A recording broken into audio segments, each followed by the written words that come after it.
Hi guys, so here we are, a year on from the TalkTalk hacking scandal or revelation, and today they were fined £400,000.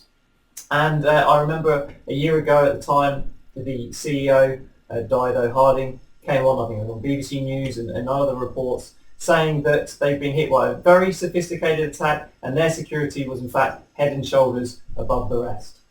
So, to shed some light on all of this, we're joined here today by Ben Norcutt, Senior Cybersecurity Consultant at Forces. Ben, welcome. Thanks, Andy. So, ICO have just released an in-depth report into their findings about what happened a year ago, and you can we'll put a link in the description so you can go to that and do that in your own time. But Ben, can you give us a brief overview about actually what the hackers did a year ago? Yeah, basically the way they broke into the website and the underlying database was a SQL injection attack against the database, made possible because of unpatched version of the database, so they hadn't applied security updates to the database, and that allowed the SQL injection attack to be possible. Okay, so I'm no security expert, but SQL injections have been around for some time, haven't they? Yeah, pretty much. It's the number one attack against websites being compromised and databases having their information dumped out of it. But these attacks have been around for years. And Harding said sophisticated. Would you agree with that? Nothing sophisticated about it. They're automated tools for SQL injection attacks against websites and databases. Something any 12-year-old could do. There are tutorials on YouTube for it. So if you're not keeping your patching up to date, it leaves you vulnerable to this type of attack. And software patching, we're seeing a big issue in the industry at the moment, something that needs addressing, mostly because of the difficulty in scanning all the software that they have on their network, and obviously an automatic remediation for that. Are TalkTalk really to blame for their for their database being unpatched? If they were attacked with a proper zero-day exploit, then you could say, okay, we could let them off. But their database was 3.5 years out of date on the patching, so, they can't really be forgiven for not patching it to that sort of level. So Ben, I've got a couple of questions. The £400,000 fine that TalkTalk have received, is that enough of a punishment for what's happened to them, do you think?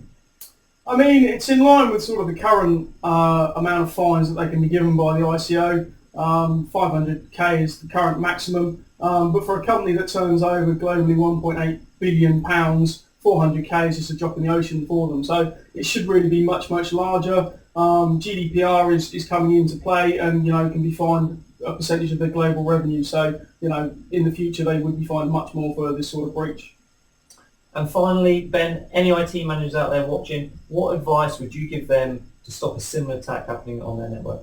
One of the main things you need to do, as we discussed with TalkTalk, their patching was out of date. So ensure your patching is up to date. Use a product to do this and automate it for you. So we're not just talking Microsoft patches, it's patches across all the applications that you're using, but also have the resources in place to test the patches before you deploy them as well. So there's nothing worse than you deploy a patch to fix a vulnerability and then that patch introduces another vulnerability. So you have to keep on top of it and continually patch your systems.